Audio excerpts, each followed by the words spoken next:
Put those arms up now. After you move along, you come across a police checkpoint, and Elizabeth suggests that you bypass it through a side door that she proceeds to lockpick.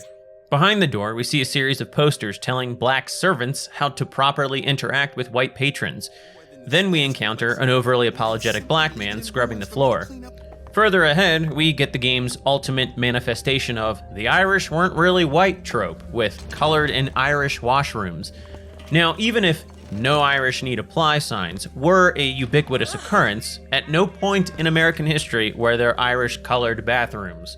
Consider that 8 signers of the Declaration of Independence were Irish, a strange fact considering that racist Anglos supposedly thought of them as Negroes.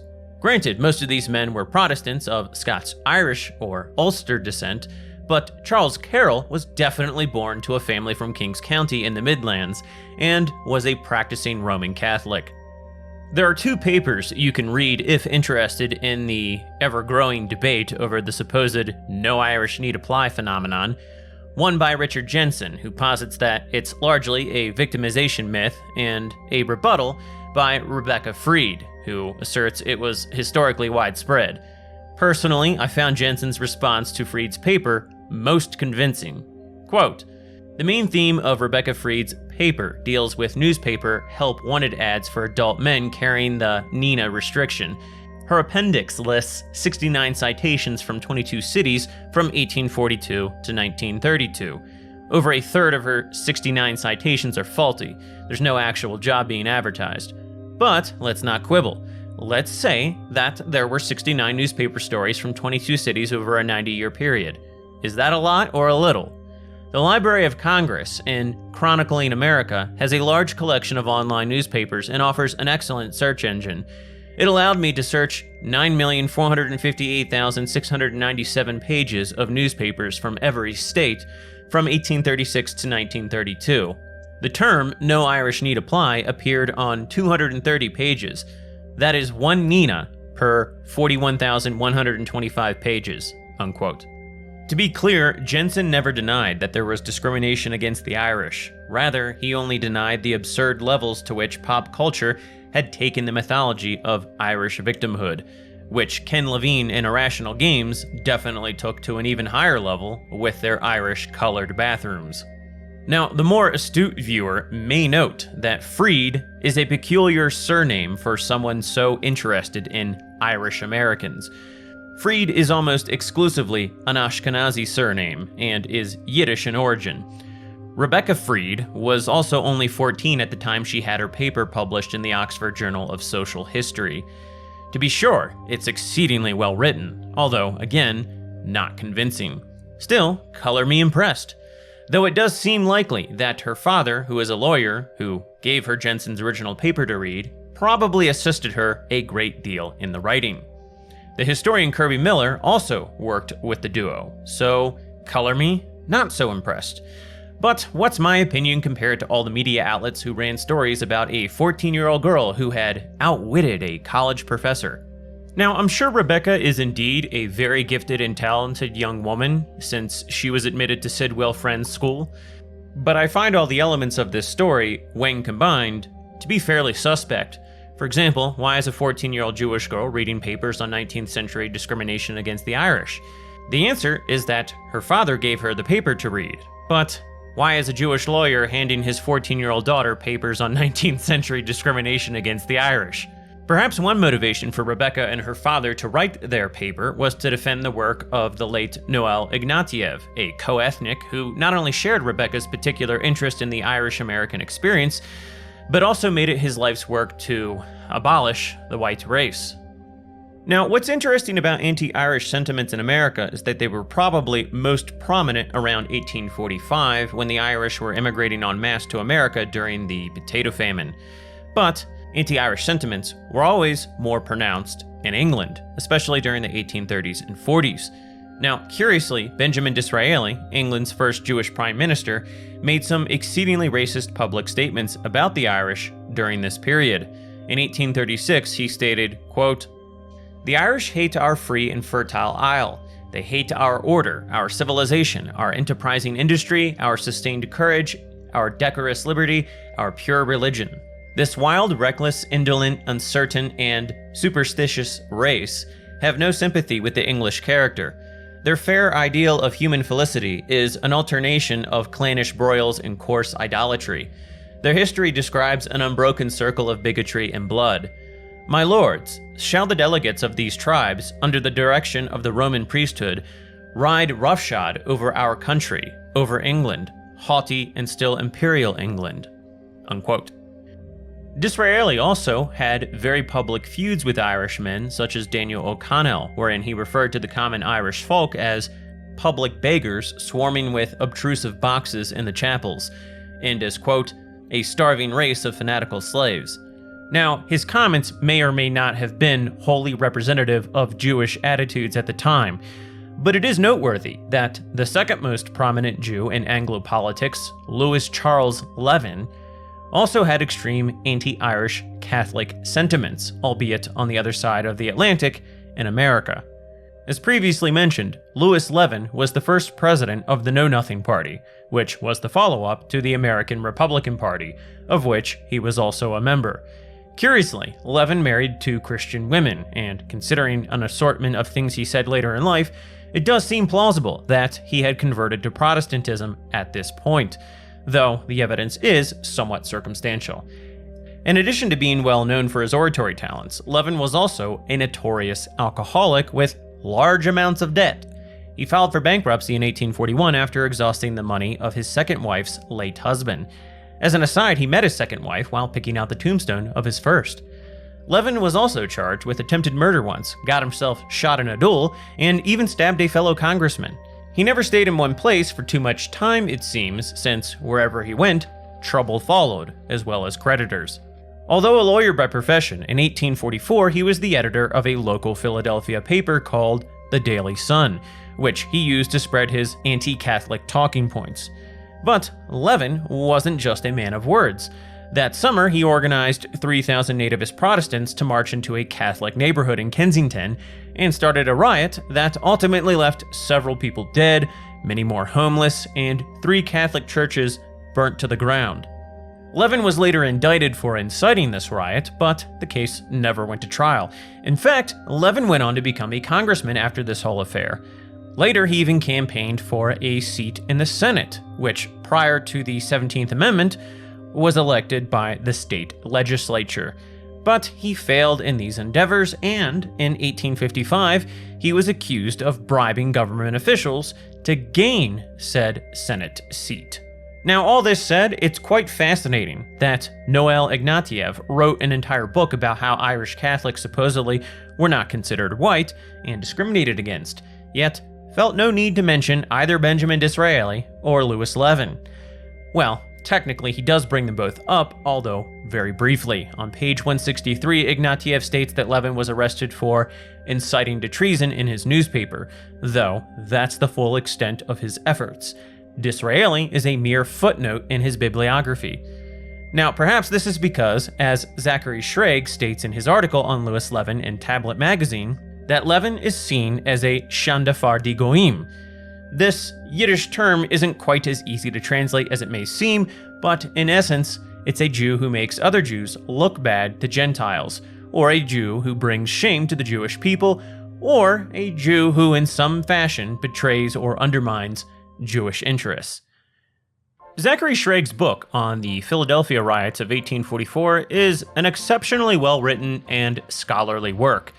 It surprisingly gives great focus and prominence to Louis Levin's role in the nativist movements at that time period. But, unsurprisingly, it still generally views 19th century sectarian conflicts in America through a 20th century neoliberal lens of egalitarianism, and draws anachronistic conclusions in the process. Let me quote a paragraph to give you an idea. Quote, "The eruption of 1844 altered the landscape of both Philadelphia and the United States.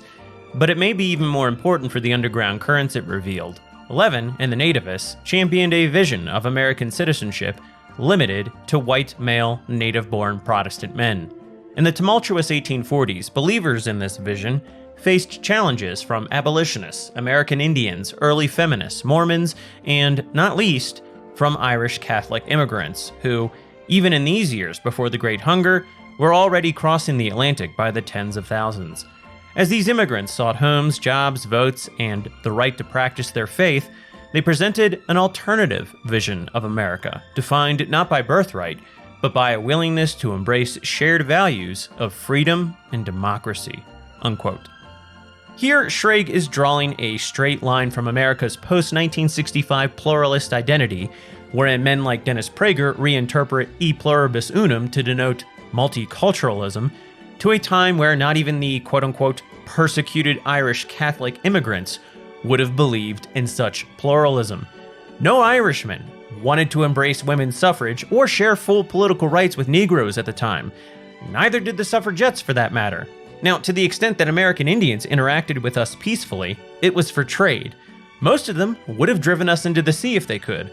Schrage, although a very respectable scholar, still seeks to interpret 19th century sectarian unrest as being part of some ahistorical, pluralist, anti-racist American tradition that, in reality, never really actually quite existed. Now, there's much, much more that could and probably should be said here, but in the interest of time, we'll move on. Getting back to Columbia's colored bathrooms, in a nearby linen closet is a recording of Daisy Fitzroy. When I first seen Columbia, that sky was the brightest, bluest sky that ever was. Seemed like heaven. Then your eyes adjusted to the light, and you saw that sea of white faces looking hard back at you. So Columbia would indeed be heaven for Daisy Fitzroy if it weren't full of white people. Even if we take the perspective that she's only upset by the sea of white faces looking hard back at her, this kind of suggests that most Colombians don't really appreciate the importation of Negro convicts.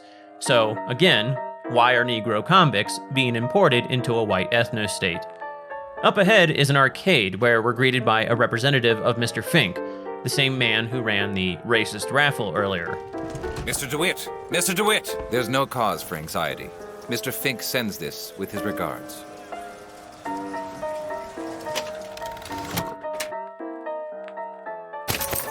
So, what was it that... Caught Mr. Fink's attention?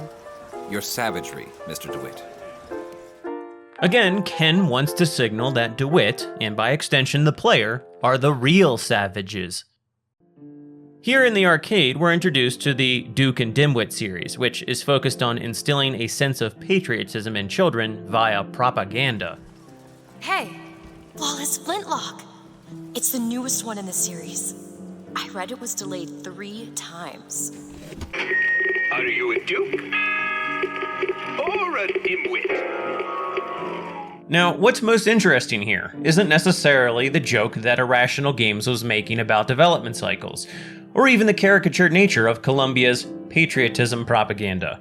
It was that Ken Levine was telling the audience that Colombians are really bad people because they use a spoonful of sugar to make their medicine go down. This is exactly what Ken Levine was doing, however, with his video games. He was using the appeal of video games to insert his own anti-white propaganda. Moving on to the whites-only bathroom, Elizabeth asks why it's there.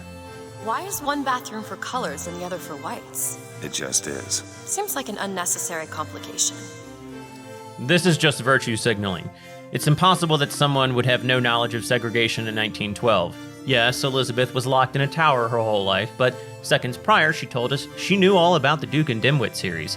The implication being that she was subjected to the same racist Colombian propaganda as every other child. Moreover, the racist Colombian scientists who kept her locked up probably heavily curated her library. I doubt she had many books on abolition and egalitarianism. This game truly is narrative Legos. We'll ignore the mother in the corner scolding her son for kissing an Irish girl and focus on the film about how Mr. Fink, Colombia's uber-capitalist, will solve the quote-unquote Irish problem.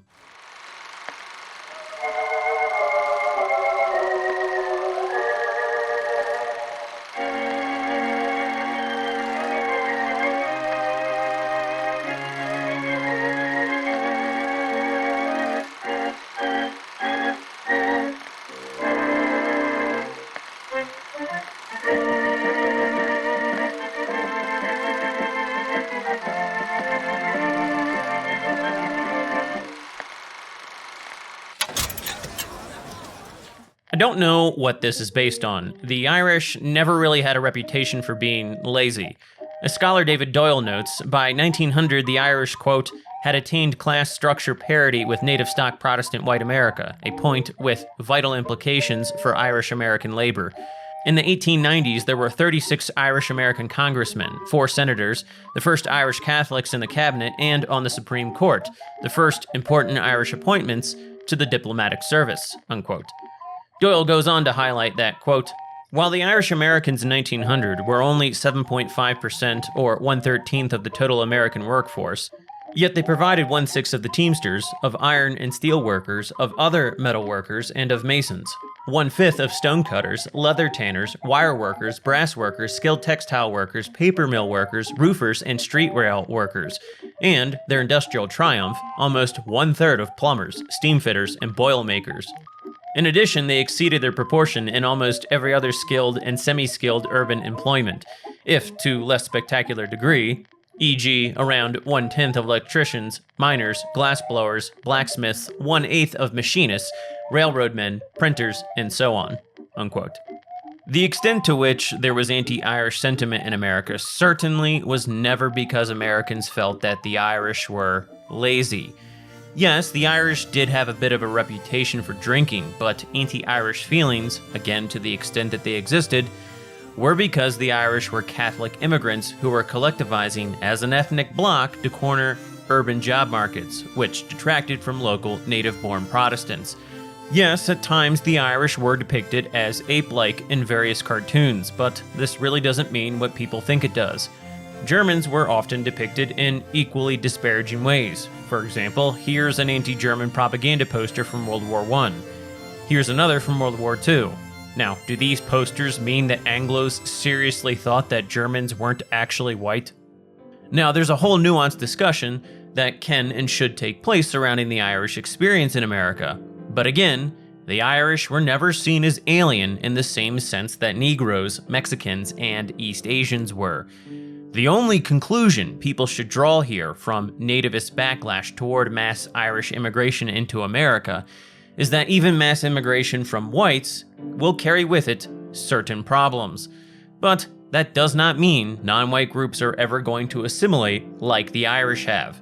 We'll talk more about this again later. For now, though, we're going to skip ahead to where DeWitt and Elizabeth attempt to buy tickets to the First Lady's aerodrome. DeWitt and Elizabeth are ambushed at the ticket booth by some of Comstock's men.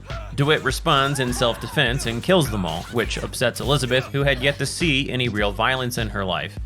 She then flees and DeWitt catches up to her at a nearby gondola station. As they ride upward, she expresses her disapproval. You killed those people. I can't believe you did that. They're all dead. You killed those people. Elizabeth, You're a monster. what did you think was gonna happen? What? Do you understand the expense that people went through to keep you locked up in that tower? You think people like that are just gonna let you walk away? You are an investment, and you will not be safe until you are far away from here. What do they want from me? I don't know.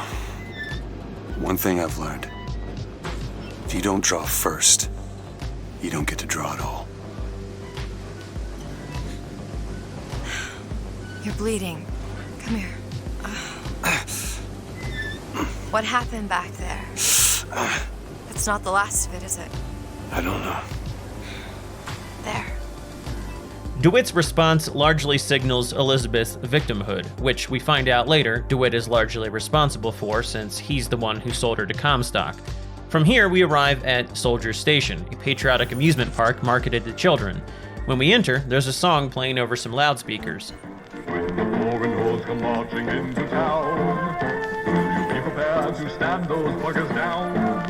They'll do their level best to take all that's rightly yours, and it's yours on duty to keep them from our shore. The readiness is all. When the greenhorn rustled in, Oh, the readiness is all.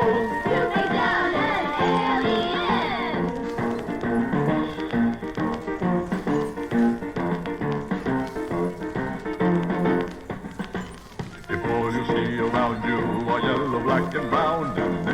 sight, so know the field sweet wipers in your town. Lock your pistols, load the cannon, make sure bayonets are fixed, or else we'll rue the day when the race is intermixed.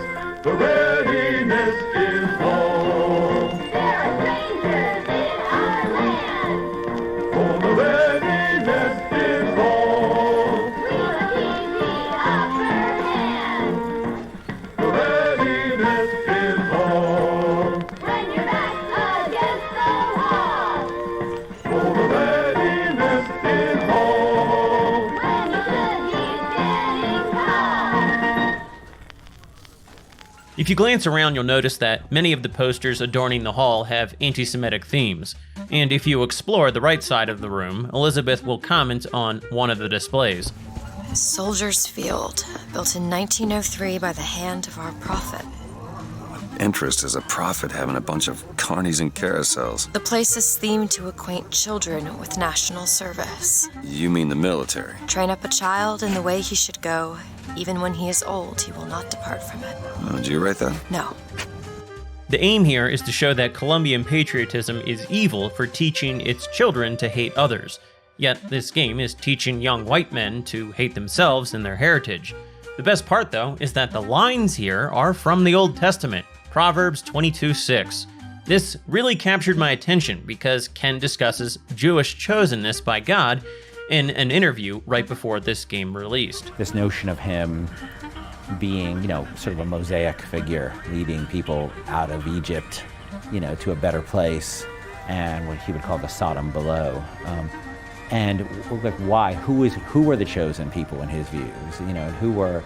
Because if you look at it, like, I'm of Jewish descent. The notion of the chosen people is incredibly racist, right?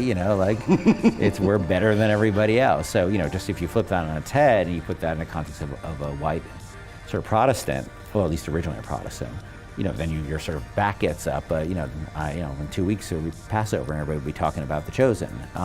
So I think it's people. That's a pretty common sort of meme. That's why we tend to lean on existing memes like the story of Moses, like the story of Noah. Those play heavily into into sort of Comstock's frame of mind. But you just write the story you want to write. I think Ken is inadvertently admitting here that this concept is central to Judaism, but not Christianity. Detractors might claim here that Ken is actually enthusiastically condemning Jewish racism. But ask yourselves, why didn't he explore that in a game? Why did he have to, quote-unquote, flip that on its head? And how does flipping that on its head equal a genocidal Protestant ethno-state? The opposite of Jewish chosenness is simply unchosenness. Ken's perspective here is highly revealing of his own attitude that Christianity is the antithesis of Judaism. Back in Soldiers Field, there's a nearby kinetoscope, wherein Rosalind Lutez's female genius is highlighted. The film, oddly enough, states that quantum mechanics are a kind of, quote, female intuition. It's technically not Rosalind saying this either, but rather Colombian propagandists. In other words, despite BioShock's narrative about an oppressive patriarchy, Colombian misogynists proudly boasted that a woman was responsible for their floating city. So the developers' desire to signal pro-feminist stances simply overtook their ability to maintain a consistent depiction of their villains. On the other side of this room is another recording of Daisy Fitzroy.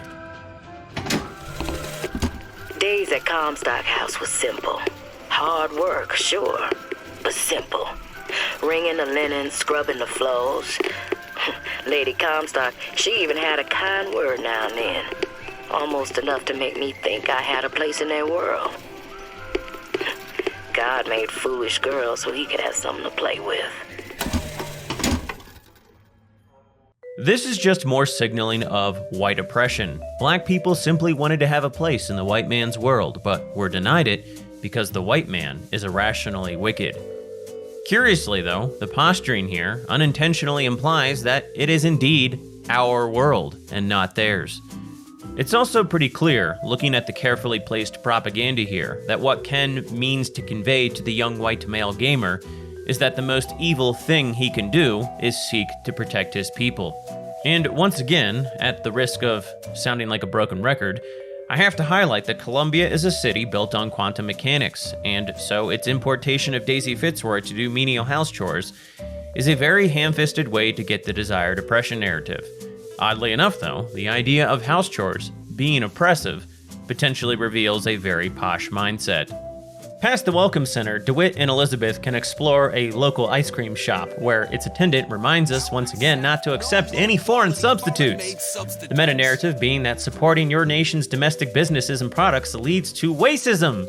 On the walls are more Duke and Dimwit posters, one reiterating the need to repel the foreign hordes, which again is pretty bizarre since the xenophobic ethno-state built on quantum mechanics keeps importing the foreign hordes. After this, Elizabeth asks DeWitt about his past. What are you, Mr. DeWitt? Some sort of... I'm a, independent contractor. Used to work for the Pinkertons and such. Not something you'd want gracing a resume. Pinkertons? Weren't they the ones they'd call in to settle things when the workers took to striking? Settle. Oh, that's a word for it. The Pinkertons are another historical meme here, being lathered on top of DeWitt in order to undermine his morality. He broke up strikes, he sold his own child, he was a drunken gambling addict, and he massacred women and children at Wounded Knee. Note here that DeWitt is himself implying to the player that he knows that he is a bad man. And as the game progresses, this really does become more and more of a trend. Now, perhaps what's a little more interesting about the Pinkertons' inclusion here is that the game never goes into any real detail about who and what they were. There's just this general assumption that the audience already knows that the Pinkertons were evil capitalist men who broke up strikes using violence. Which is technically true in a sense, but African Americans were also notorious strikebreakers as well. And Alan Pinkerton was not only a staunch abolitionist, but his agency gained much of its notoriety for having thwarted secessionists from assassinating Abraham Lincoln in 1861 in what was known as the Baltimore Plot. What's more, Kate Warren, the agency's female detective, played quite a leading role in the affair, though the Canadian television series The Pinkertons really does embellish her role in the agency. Regardless, the two people did quite extensive intelligence work for the Union Army during the Civil War. To be clear, my goal here isn't to defend the Pinkertons. To this day, they still engage in some very questionable activities, and I'm no fan of union busting. The point here is to highlight that Irrational Games had a very, very specific narrative they wanted to craft. Lego, a whole new world to build. Finally arriving at the gondola station to the First Lady airship, DeWitt and Elizabeth discover that they have yet another obstacle. They need a new vigor called Shock Jockey in order to power the gondola. This, of course, can only be found in the nearby Hall of Heroes. On the way over, they are, of course, attacked by more Colombian patriots. Afterwards, on the elevator ride up, Elizabeth displays her miraculous ability to open interdimensional portals. What are you doing? Opening a tear! Oh, shit! What is that? It's a tear. I used to open them all the time in my tower. What is a tear? It's like a window. A window to another world. Most of the time they're dull as dishwater, a different colored towel or tea instead of coffee. But sometimes I see something amazing, and I pull it through. There. Good God. I don't suppose you've got an airship in there? I don't think so. But there is. There is something. Oh no! Close it. I'm trying! Close it! The scene reiterates the idea that Elizabeth has access to a world of possibilities, yet she's held back by a giant mechanical bald eagle and oppressive white men who seek to hold her within a cage. Upon exiting the elevator, we see that much has been vandalized with red paint. On one poster is written, "A righteous wind is coming." Nearby, we find another recording. I served 20 years of soldiering, and every heathen land I've known has less peopled for my passing. I hated no special enemy. Until now. Comstock. He's made a vaudeville travesty of my battles and cast himself as the White Knight. I called him out over it, and he stripped me of my rank. That man has never seen the savage face of war.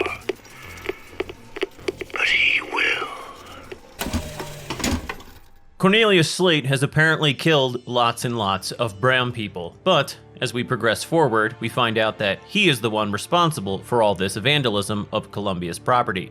He's angry at Comstock for something along the lines of stolen valor, and herein enters the insertion of yet another long-established trope, that nationalist leaders are all cowards, stealing other people's glory, or fabricating self-aggrandizing tales so that they can make up for some internal deficiency.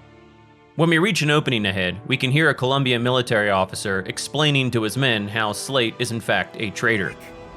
We will teach Cornelius Slate a lesson! Now, I know you've all come to think of Slate as some kind of war hero. But let me be abundantly clear. Cornelius Slate is no hero!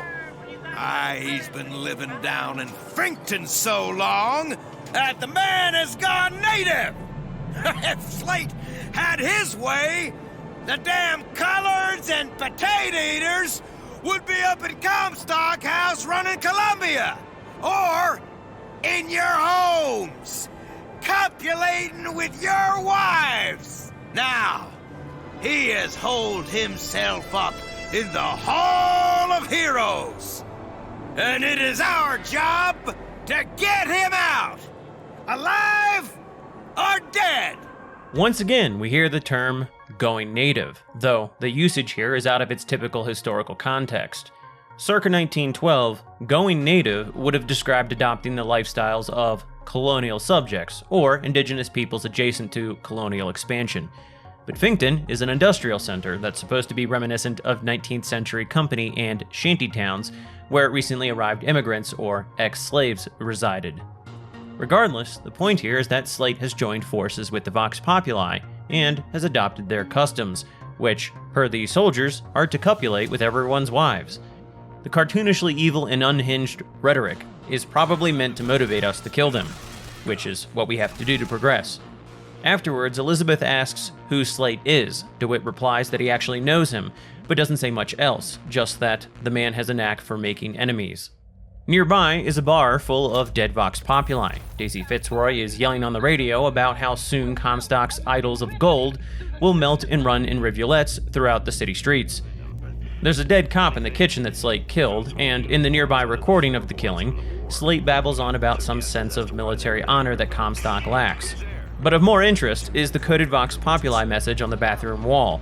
Elizabeth tells you that there's probably a code book nearby that can decrypt it. If you find it, you'll gain access to a hidden cache with another Daisy Fitzroy recording. The one thing people need to learn is that fear is the antidote to fear. I don't want to be a part of their world. I don't want to be a part of their culture, their politics, their people. The sun is setting on their world, and soon enough, all they gonna see is the dark.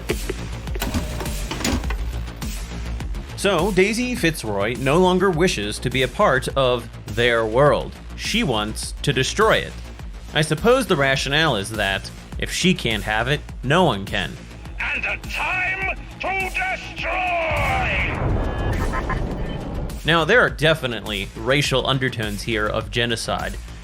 Of course, the die-hard fans will assert here that the Irish are part of the Vox Populi movement too, so clearly, this cannot be about race. Please don't tell me this in the comments. That's a cope. This segment here is all about race. On the other side of the street is a souvenir shop. Inside is another one of Columbia's kinetoscope films. It calls the Vox Populi, quote, malcontents who loathe our way of custom, and who want what you have. Now, this is probably meant to mock the American nationalist, nativist, and pro-white stances of the early 20th century, though it is curious that Fitzroy's statements about how the sun is about to set on white America is positioned so closely to this kinetoscope. The game almost appears to be supporting the very position of the caricatured America it's attacking. Yet, I suspect the real message intended here is more along the lines that Daisy Fitzroy's hostility toward white America is a response to white America's hostility toward her, and that the almost back-to-back contrast between her voxophone and this kinetoscope recording is commentary about how one set of immoral behaviors leads into another. but ask yourself whom the game depicts as the prime mover, and point to in the end as the culprit of setting all this in motion. From here, we can go upstairs and listen to another recording, this one from a female soldier in Colombia's army. God makes all kinds of soldiers, but he only made one Cornelius Slate. My father followed him up San Juan Hill, through the legations in Peking, and as he put it, through hell the order was given. At today's muster, Slate asked me if I was Sergeant Monroe's daughter. I said, yes, sir, I am. Slate said, your father always wanted a son. I hope the fool has wisdom enough to recognize his good fortune. This is just more very out-of-place virtue signaling of feminist ideals. It's supposed to make Slate, the traitor to Colombia, that is, America, look more appealing to a pre-Gamergate audience who had fully internalized and accepted feminist ideals. Whereas Comstock is depicted as a misogynist, Slate is far more accepting of women and their role in his rebel army. The thing is, though, this woman was already in the army when Slate rebelled against Comstock, which means Colombia's military was already integrated.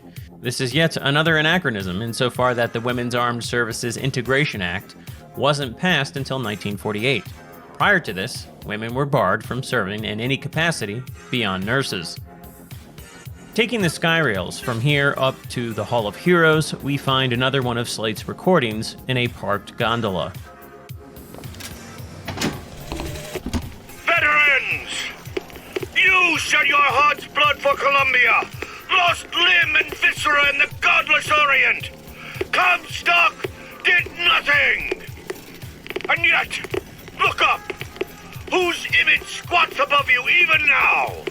At every angle and insult! If the prophet would make a painted whore of our past, what fresh rape does our future hold? Let us now make our stand and fill yonder hole with true heroes! Leaving the gondola behind and progressing farther ahead, we see that in response to Comstock making a painted whore of Slate's past, Slate has turned Lady Liberty into a painted whore. Now, this doesn't make much sense. Slate, a very patriotic man who just used the phrase, the godless Orient, has now decided to start trashing his nation's monuments because he felt slighted by his commander-in-chief. Clearly, the developers were more interested in engaging in iconoclasm than they were in fleshing out credible motivations. After killing another large swath of American patriots, we finally enter the Hall of Heroes, and are greeted by an automaton of George Washington. Too rare is the man who takes a stand for God and sweetest fatherland. But here's the place where we revere the heroes of our city dear. The room here is adorned with various patriotic paintings. One in particular that stands out is of Stonewall Jackson, the famous Confederate general of the Civil War. Nearby is another one of Slate's recordings. They'll call us assassins when our work is done. Cornelius Slate, the swift left hook of the Vox Populi. We'll be trading Comstock's life for a new one. So be it. The Fitzroy woman and I are comrades of necessity. I doubt all the men who reddened Caesar's toga would still be seen breaking bread together in peacetime.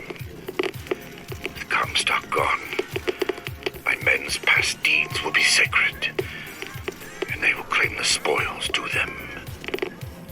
I need not live to see it. Here we learn that Slate's alliance with the Vox Populi is one of necessity. As he states, they're trading one lie for another. Still, none of this makes any sense.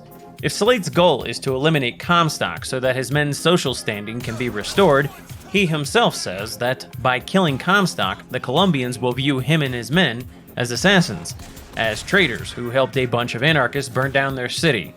If the Colombians crush the attempted coup d'etat, then they'll round up Slate's men and execute them.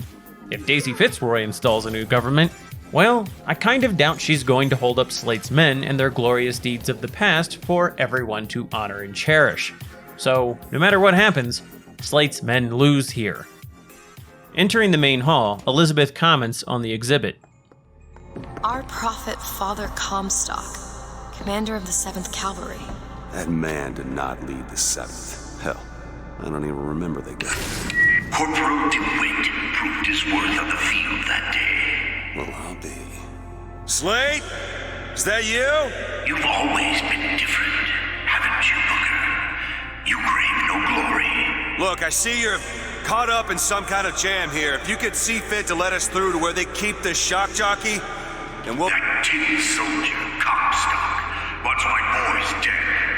We won't die at his hands. There's going to be trouble. All my men have left is a choice. Die at the hands of a tin soldier, or a real one!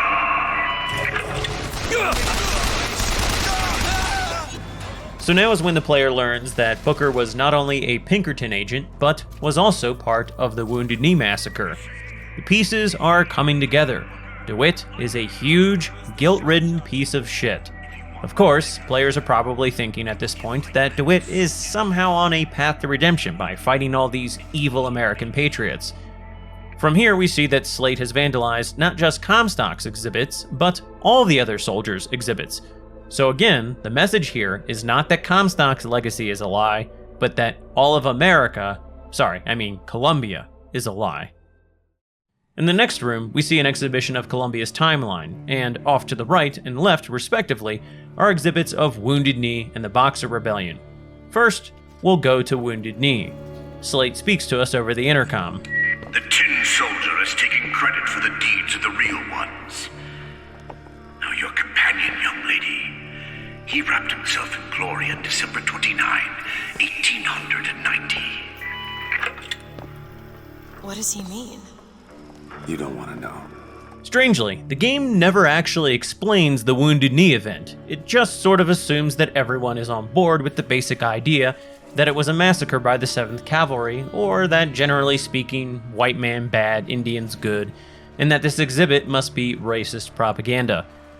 There are depictions of Indians killing and scalping white women, which again are meant to be mocked as racist propaganda. But this actually happened.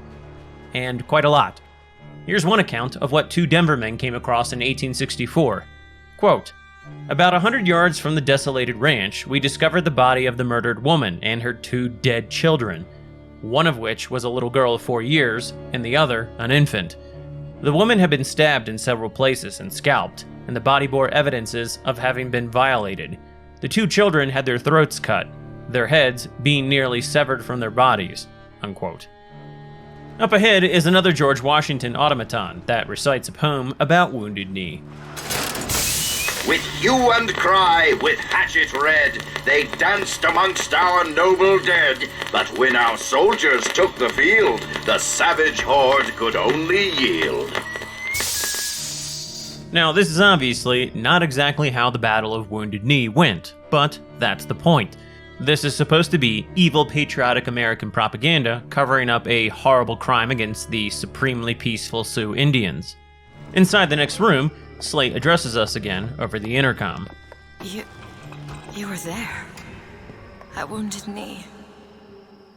I can see it in your face. Tell her, Booker! Tell her how we strode that battlefield like the heroes of Sparta. I still hear the screams. Let's come, stop. There he is! Here's the soldier I spoke of! The kind of man Comstock pretends to be! See if I told you true! We'll ignore the mischaracterization of the Spartans, and instead focus on the slander against the 7th Cavalry, who most certainly didn't have some sort of bloodlust that enticed them to make war on the Sioux that day. Contrary to popular belief, the Sioux were not a peaceful people. Robert Utley's description of Sioux culture on pages 10 and 11 of his book, The Last Days of the Sioux Nation, are quite helpful in understanding this. Quote, "The highest values of the Tetons centered on war. For a young man, success in battle offered the surest and quickest path to prestige, wealth, and high rank. A collection of enemy scalps was his badge of success, and together with the qualities of bravery, daring, and cleverness, earned him the esteem of men and the admiration of women." Unquote. It should also be stressed here that in the months leading up to the Battle of Wounded Knee, the Sioux Indians had adopted a New Age religion called the Ghost Dance. A Paiute man named Vivoka from Nevada was its originator, and his teachings supposedly were peaceful, instructing Indians not to fight the white man. But, by some accounts, however, this stipulation was subservient to the general idea that supernatural forces were going to destroy the white man and bring back the old ways of the Indian. The white man, my children, will soon be no more.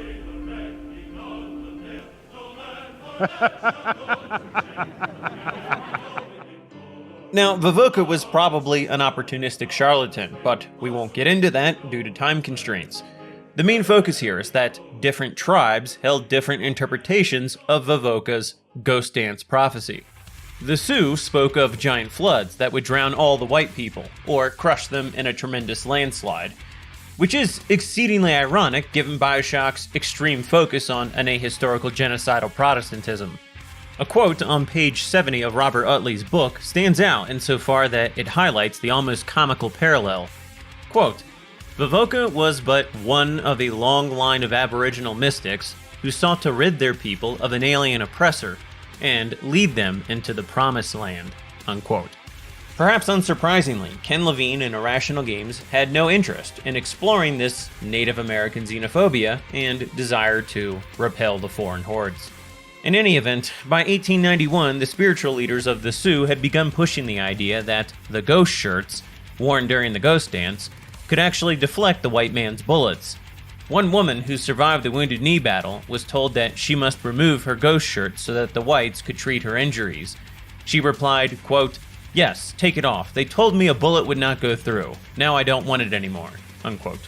As one American official noted in the months leading up to Wounded Knee, quote, "It would seem impossible that any person, no matter how ignorant, could be brought to believe such absurd nonsense. But as a matter of fact, a great many Indians of this agency actually believe it. And since this new doctrine has been engrafted here from the more southern Sioux agencies, the infection has been wonderful and so pernicious that it now includes some of the Indians who were formerly numbered with the progressive and more intelligent, and many of our very best Indians appear dazed and undecided when talking of it, their inherent superstition having been thoroughly aroused," unquote. Naturally, these new religious activities had the U.S. Army and local white settlers concerned. The Sioux were pulling their children out of school to, as one teacher put it, go to church every day. His classroom went from 60 pupils in September to just 3 in October. As this was happening, the Sioux were cashing in firewood receipts from the Indian agencies for a third of their value to buy up ammunition, and many were out slaughtering other people's livestock. They were also abandoning their farms in droves at a point when the government was desperately trying to get them off welfare. Indeed, throughout this entire ordeal, the U.S. government continuously gave the Sioux free food, housing, and clothing, as they were literally dancing to their gods to induce white genocide. Attempts to arrest the Sioux bandits were often met with resistance. In one instance, the Indian police from the local Indian agency went to arrest a Sioux by the name of Little, who had been stealing and killing settlers' livestock. But they were surrounded by an angry mob of 200 ghost dancers who were shouting to kill the lawmen, burn the agency, and take control. However, one Indian in the crowd spoke up in opposition. Quote, "Stop, think, what are you going to do? Kill these men of our own race? Then what? Kill all these helpless white men, women, and children? And what then? What will these brave words, brave deeds, lead to in the end? How long can you hold out? Your country is surrounded with a network of railroads. Thousands of white soldiers will be here within 3 days. What ammunition have you? What provisions? What will become of your families? Think, my brothers. This is a child's madness," unquote. So in other words, the only thing that restrained them from murdering white women and children was the realization that there would be consequences for doing so. While you're digesting that little tidbit of knowledge, consider that a rancher in the area, James Phillip, stated that a band of Sioux Indians had camped on his property on November 18th. One of the braves, quote, boasted of the day when he had smashed open the heads of white children and drunk the blood of white women. The time was coming, he vowed, when he would do it again, unquote. On December 19th, a band of Lakota peoples, numbering somewhere around 400 individuals, camped outside the store of a local white man named James Kavanaugh and began doing ghost dances. Eventually, they went into Kavanaugh's store and intimidated him into giving them free provisions. The band's leader, Spotted Elk, aka Bigfoot, had also fought in the Sioux Wars against America a few years prior, so it's hardly surprising that his name had already ended up on a government watch list. Lieutenant Colonel Edwin Sumner of the 8th Cavalry had been ordered to find and keep watch on Bigfoot's band until further notice. Eventually, Sumner was ordered to escort Bigfoot's band to Camp Cheyenne and hold them there. When Sumner confronted Bigfoot, Bigfoot told Sumner that this might cause unrest among his people, and that Sumner should allow Bigfoot's band to return to their home at Cherry Creek. The colonel therefore told Bigfoot that his people could go to their homes and that he himself could remain with them if he promised to come to Camp Cheyenne the next day for a council and to bring all the Standing Rock people with him. Bigfoot gave his promise. Of course, the next day came and went with no word from Bigfoot, who had simply moved on without informing Sumner. After Bigfoot's escape from Cherry Creek, the order was given to arrest him by high command, though Bigfoot's band continued to roam the countryside for some time. Eventually, though, he contracted pneumonia and was intercepted by Major Whitside of the 7th Cavalry on December 28th. Whitside told John Shangro, his scout and interpreter, that he wanted Bigfoot's people to hand over their weapons. Shangro advised Whitside against demanding this right then and there, and suggested instead that they head to Wounded Knee Creek, make camp there, and then disarm the band the next morning. Whitside heeded the advice, and they all set out for Wounded Knee Creek. Now, to highlight the absolute absurdity that the 7th Cavalry had any hostile intent, Major Whitside saw how sick Bigfoot was and had him transferred to an army ambulance wagon, and then attended to by one of his own physicians. Later, once camp had been made, the Sioux chief was also given a wood stove and a special tent, along with round-the-clock care. The next day, word was given for everyone to assemble in the center of the camp. They were told to hand over their weapons, and the Indians were allowed to deliberate privately. Bigfoot told his people to only hand over their broken weapons. It had been noted by everyone the day prior that the Sioux were well armed with Winchester repeaters, so when they handed over a few broken carbines, Whitside knew Bigfoot was up to no good. Whitside told his interpreter, quote, "You tell Bigfoot that he tells me that his Indians have no arms when yesterday at the time of surrender they were well armed. I am sure he is deceiving me," unquote. Bigfoot replied, quote, "They have no guns, only such as you have found. I gathered up all my guns at the Cheyenne River Agency and turned them in, and they were all burned up," unquote. The order was then given for the officers to search the camp. As piles and piles of weapons began to turn up, it became apparent that the women were active participants in deceiving the 7th Cavalry as well. They tried to hide the rifles by placing them under their skirts and sitting on top of them.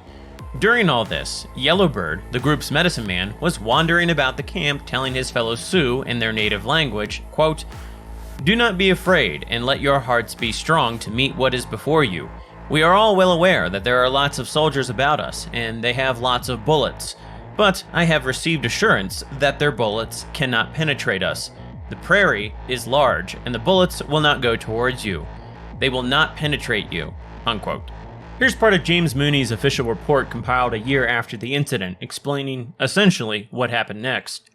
Quote, "While the soldiers had been looking for the guns, Yellowbird, a medicine man, had been walking among the warriors, blowing on an eagle-bone whistle and urging them to resistance, telling them that the soldiers would become weak and powerless, and that the bullets would be unavailing against the sacred ghost shirts, which nearly every one of the Indians wore.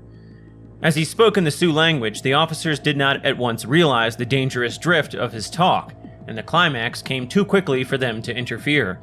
It is said one of the searchers now attempted to raise the blanket of a warrior. Suddenly, Yellowbird stooped down and threw a handful of dust into the air when, as if this were the signal, a young Indian, said to have been Black Fox from Cheyenne River, drew a rifle from under his blanket and fired at the soldiers, who instantly replied with a volley directly into the crowd of warriors, and so near that their guns were almost touching. From the number of sticks set by the Indians to mark where the dead fell, as seen by the author a year later, this one volley must have killed nearly half the warriors. The survivors sprang to their feet, throwing their blankets from their shoulders as they rose, and for a few minutes there was a terrible hand-to-hand struggle, where every man's thought was the kill. Although many of the warriors had no guns, nearly all had revolvers and knives in their belts under their blankets. together with some of the murderous war clubs still carried by the Sioux. The very lack of guns made the fight more bloody, as it brought the combatants to closer quarters, unquote. After this initial exchange, the fighting became very intense. Robert Utley's description is quite detailed and pulls from multiple sources, many more so than James Mooney. The end result was some 39 US soldiers killed, and depending on which sources you cite, anywhere from 146 to over 300 Indians killed. William Payano, however, a member of the burial party and half Sioux himself, recorded 102 men and women of adult age, 24 old men, 7 old women, 6 boys between 5 and 8 years old, and 7 babies under 2. That's far fewer than the purported 300 plus that some people like to claim. Now, were women and children killed? Yes, but not intentionally, and this needs to be stressed. A lot of women and children were simply killed unintentionally by both sides in the crossfire. Indian men were firing into groupings of US soldiers dispersed within the Indian camp, and the Sioux all throughout the battle continued to fire on US troops while still among their own women and children, thereby forcing the 7th Cavalry to return fire. Moreover, there are accounts of women outright engaging in the fighting. One old woman shot at soldiers on horseback and was even allowed to continue firing without retaliation as she fled the battle. Another crawled out from her teepee with a knife and stabbed a wounded American in the chest who lay incapacitated on the ground. To illustrate just how vicious the fighting was, a priest who had been friends with the Indians was stabbed in the back, and a reporter who had come to document the event was forced to fire on the Indians as well who tried to kill him. As for the infamous usage of Hotchkiss guns that fired into the teepees, well, you can blame that on Indians firing from inside the teepees. This includes Yellowbird, who had helped instigate the entire mess. The fact is, had the Sioux simply handed over their weapons, none of this would have happened, and they probably wouldn't have been asked to hand over their weapons had they not been robbing white settlers. Now, while I do retain some sympathy for the Plains Indians during westward expansion, the idea that they never brought hostility on themselves is absurd. These were not reasonable, peaceful peoples. These were hunter-gatherers whose entire identity centered on warfare and conflict. Okay, so let's get back to BioShock Infinite. To refresh your memory, Booker DeWitt and Elizabeth were led into the Wounded Knee Museum exhibit by Cornelius Slate so that DeWitt could kill a bunch of American veterans of Wounded Knee. The stated purpose was that Slate wanted his men to have a good death, whatever that means. And now that we've killed these veterans, Slate wants us to move on to the Boxer Rebellion exhibit, where undoubtedly the game will repeat the same process. Upon entering that exhibit, Slate addresses us again over the intercom system. What is this? It's the Boxer Rebellion. What happened there? In Peking, it was my hand that put the city to the torch. Of course, that's not how Comstock tells it. First off, Americans never set fire to Peking. Actually, it was the Boxers, or the Iho Chuan, who set fire to Peking in June of 1900. As stated in Diana Preston's book on the matter, quote, on June 16th, Boxers attacked the richest trading quarter of the Chinese city, setting fire to all the shops that sold foreign goods. Over 4,000 stores, goldsmiths, jewelers, and furrers, fan, silk, lantern, and curio shops were incinerated as the flames swept northward, unquote. Accept no low-quality foreign-made substitutes. Now, leading up to this, the Boxers had also been wandering the countryside murdering hundreds of European missionaries and thousands of Chinese converts, who were seen as traitors to traditional Chinese culture. By mid-May 1900, quote, reports reached the French legation that some 60 Chinese Catholic men, women, and children had been slaughtered at Kowloon, a village some 90 miles from Peking. The bodies had been thrown down a well, and the whole village destroyed, unquote. You see, foreigners and Christians were blamed for a series of natural disasters that had unfortunately befallen China. As Diana Preston states on page 24 of her book on the Boxer Rebellion, quote, Shantung had also been racked by successive floods and droughts. In 1894, the Great Yellow River, China's sorrow, overflowed its banks, flooding 2,500 square miles of country and destroying 1,500 villages. Plagues of locusts and bitter drought followed. Such economic and natural disasters made the province a fertile recruiting ground for the Boxers, who blamed foreign interference and the Christian converts for alienating China's traditional gods. in causing them to punish the land and its people, unquote. The Boxers attributed the peculiar smell of Europeans to the drinking of menstrual blood, and, quote, that missionaries used such blood to keep Boxers away, unquote. Others claimed that, quote, foreigners required human eyeballs, particularly children's eyes, for their photographic work and stored them in jars, unquote.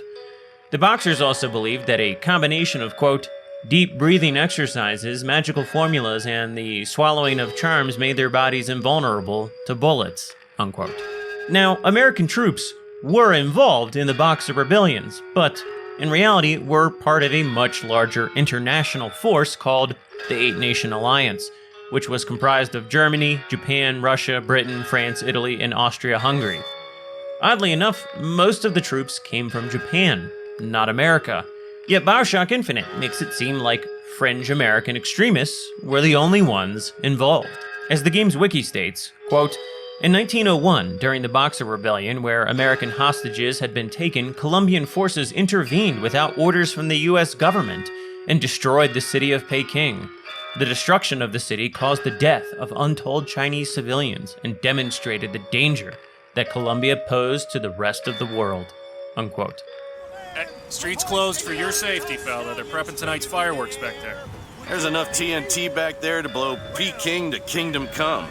Again, though, no one blew up Peking, and European forces didn't massacre thousands of innocent civilians.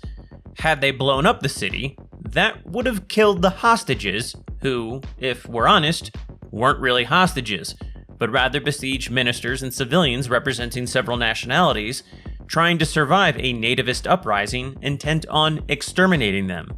As things began to spiral out of control in June of 1900, the Boxers began burning down parts of the city. This included the Nantang and Tuntang cathedrals. An initial attachment of American Marines that was already stationed in Peking when this all began to happen managed to save some 300 Chinese converts. Diana Preston quotes in her book 2 witnesses who said that the rescuers came across some quite appalling sights. Quote, women and children hacked to pieces, men trussed like fowls, with noses and ears cut off and eyes gouged out. Many were found roasted alive, and so massacred and cut up as to be unrecognizable, unquote. Eventually, somewhere around 3,000 Chinese converts took up refuge inside the legation quarter, which was basically a small section of Peking that had been set aside for foreign legations, known today as embassies. During the nativist uprising, the Empress Dowager and the imperial court eventually sided with the Boxers on June 20th, and then told the foreigners in Peking to leave, but this was essentially a death sentence. The Chinese offered no military escort through the hundreds of miles of hostile countryside to the coast.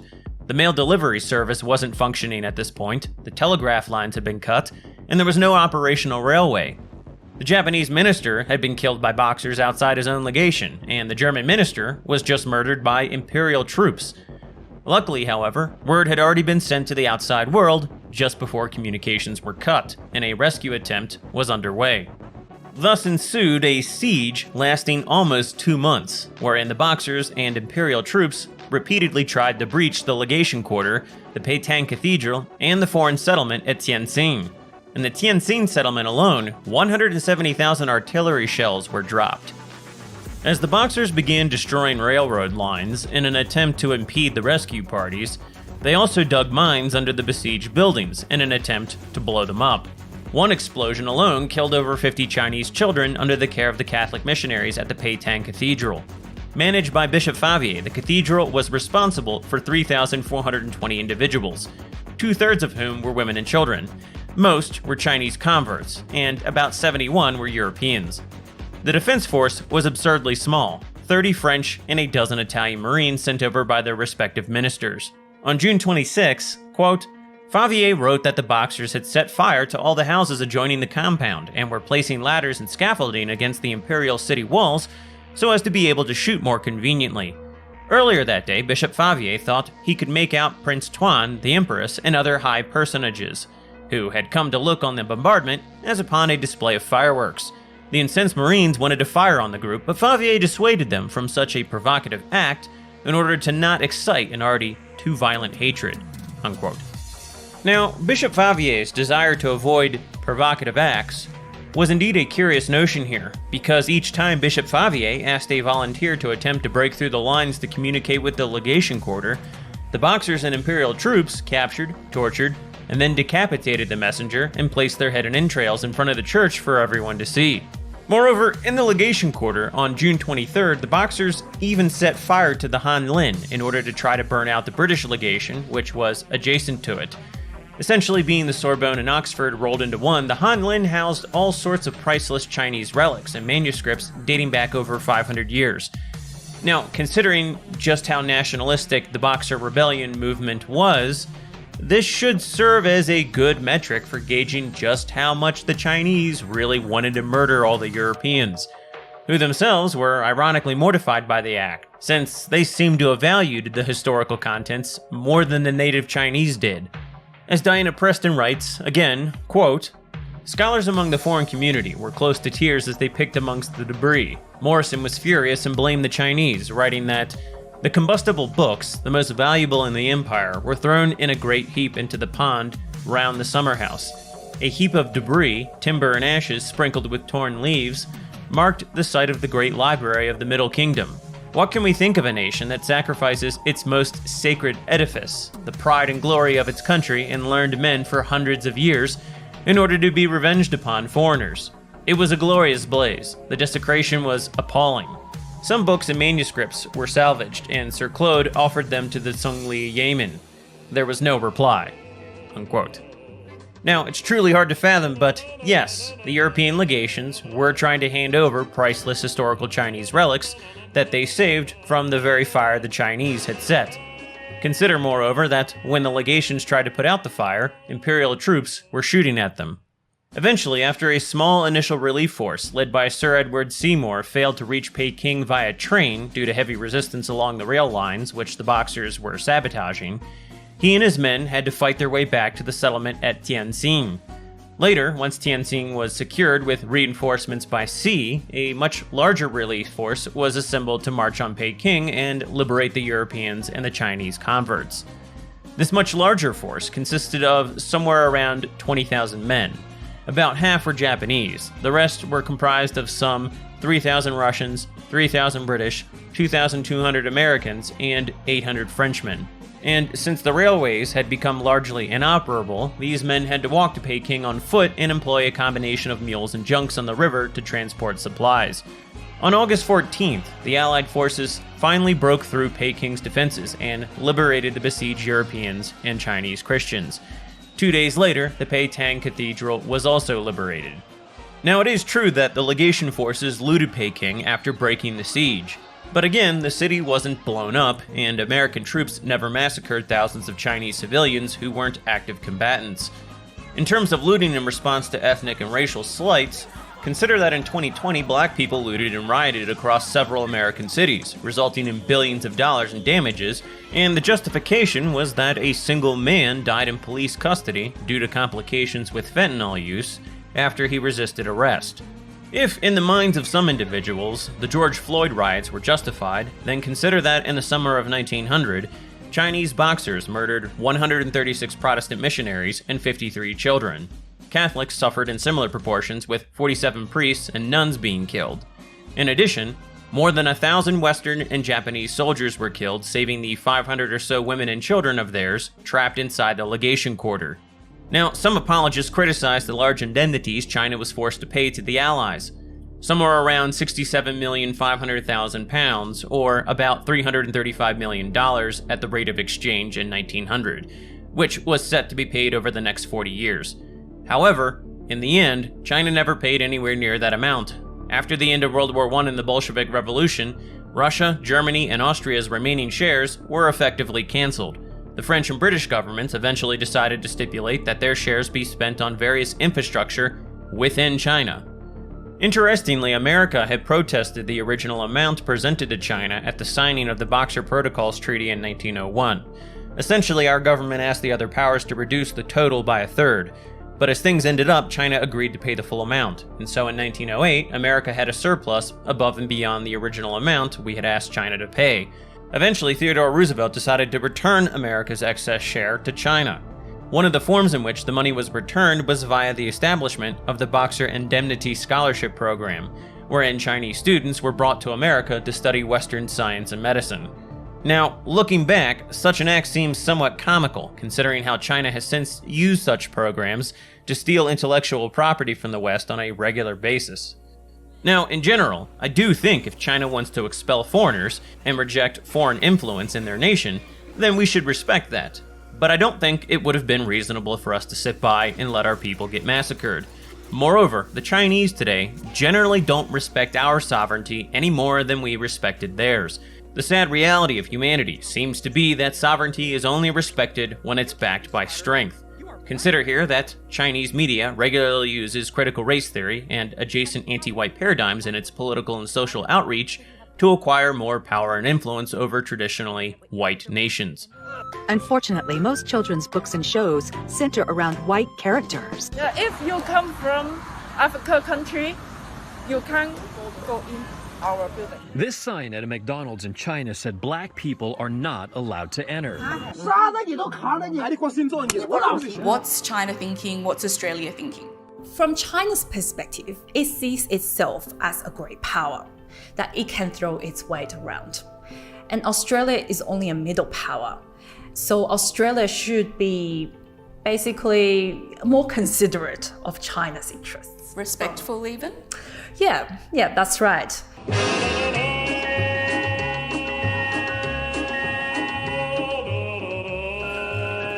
Now, to get us back on track with BioShock Infinite, the game doesn't really flesh out what Wounded Knee and the Boxer Rebellions were. Rather, it capitalizes on the audience already having a vague notion that these were forms of white people oppressing non-white people, even if they don't know all the details, which is why I've shared some of the details to illustrate that these events were far more nuanced and much less one-sided than postmodernists would have you all believe. Again, Ken Levine didn't establish these memes on his own, but he did carefully assemble them into an exceedingly anti-white narrative. Toward the end of the Boxer Rebellion display, we're met by another George Washington automaton that recites something about how the slanted-eyed Chinese were met with the holy wrath of Father Comstock. Again, the game is reducing these events to an absurdly one-sided form of mo-white racism.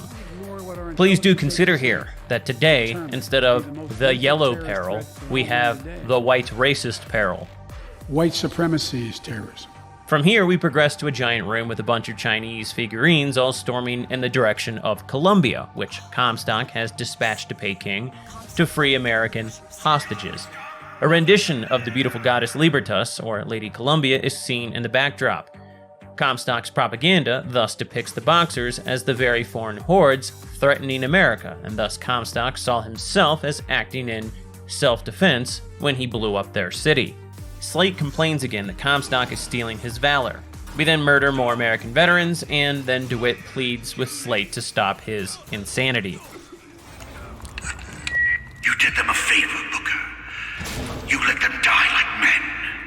I didn't ask for this. I have no quarrel with these men. Heroes never ask. I never claimed to be no hero. Then what are you? If you take away all the parts of Booker DeWitt you tried to erase, what's left? Come back to the rotunda. It's almost over. What did Slate mean? What did you try to erase? Now that you're out of yours, you might realize cages have their advantages. A choice is better than none, Mr. DeWitt. No matter what the outcome. Yeah. What if you woke up one day and realized you didn't like what you chose? This is more signaling that DeWitt is no different than the other villains we've met and dispatched. Exiting this exhibit, Slate tells us to meet him at the First Lady's memorial. Inside, we come to a figure of Lady Comstock in a horse-drawn chariot holding a baby. The seed of the prophet lay in the womb of Our Lady but for a single week. Comstock had a child. My books never mention anything about a child. That's quite an omission. Can't imagine that was by accident. But the child took ill, and Our Lady prayed for the prophet's heir day and night. This scene preps us for Elizabeth's great surprise at what we learn in the next room.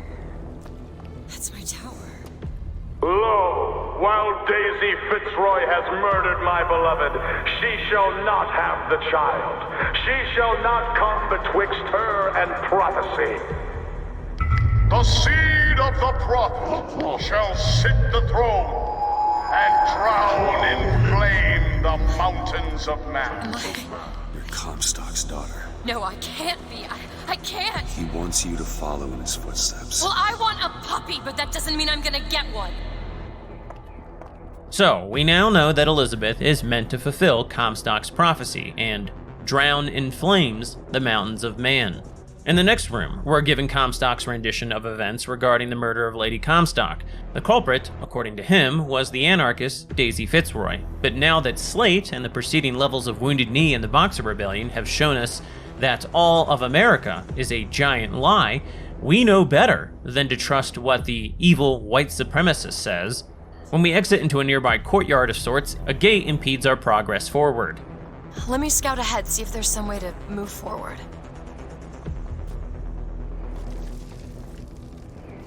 Look. Is that? It's a tear, something I can bring into this world. It's a freight hook. Well, that's convenient. As I said, it's a form of wish fulfillment. Elizabeth's comment about her abilities being a form of wish fulfillment is not a coincidence or a throwaway concept. It actually ties into how the narrative blames her as much as it blames DeWitt for all the suffering that has occurred. But we will get more into that later. For now, we simply have to gun down more American patriots in the Hall of Heroes. After that, we enter a souvenir shop. To the sky Comstock bent his knee and saw with holy prophecy. And too rare is the man who takes the stand you and God and sweetest fatherland. For here's the place where we revere the heroes of our city. That's what Comstock will turn us into. Wires and gears to replace heads and hearts. Booker!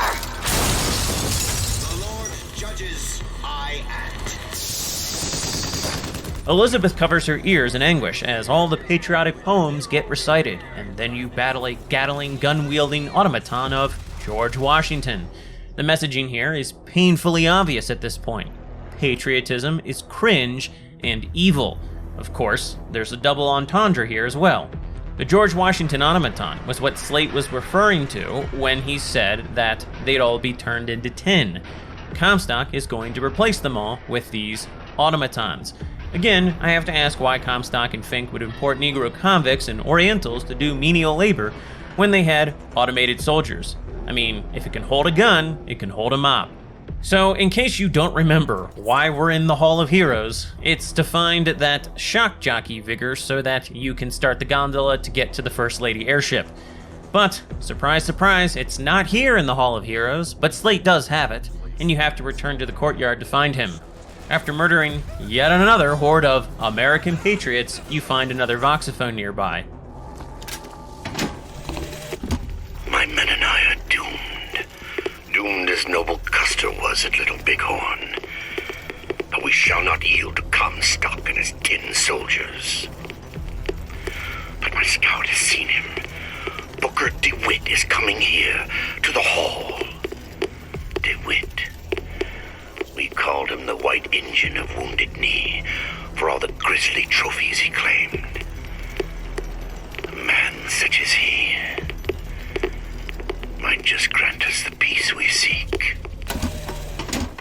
Now, calling DeWitt the White Engine of Wounded Knee is somewhat amusing because it inadvertently alludes to the reality that the engines were far more hostile, violent, and savage in their warfare than Europeans were. Of course, that's not what Ken Levine wants you to walk away with. You're supposed to conjure up an image of a blood-covered white man wearing an ear necklace while eating the heart out of a dead baby, or something along those lines. Skipping ahead past more tedious combat, we finally confront Slate. He's half dead and demands that we finish him off. Something, eat everything on your plate, soldier. Should you choose to kill him, he exclaims that you haven't changed one bit. Again, a reference to how DeWitt, the quintessential white man, can't change his evil ways. Elizabeth says it was probably mercy since Comstock's men would have gotten to him, and then she asks if you ever get used to all the killing. DeWitt replies, faster than you can imagine. Again, DeWitt is a very bad, bad man.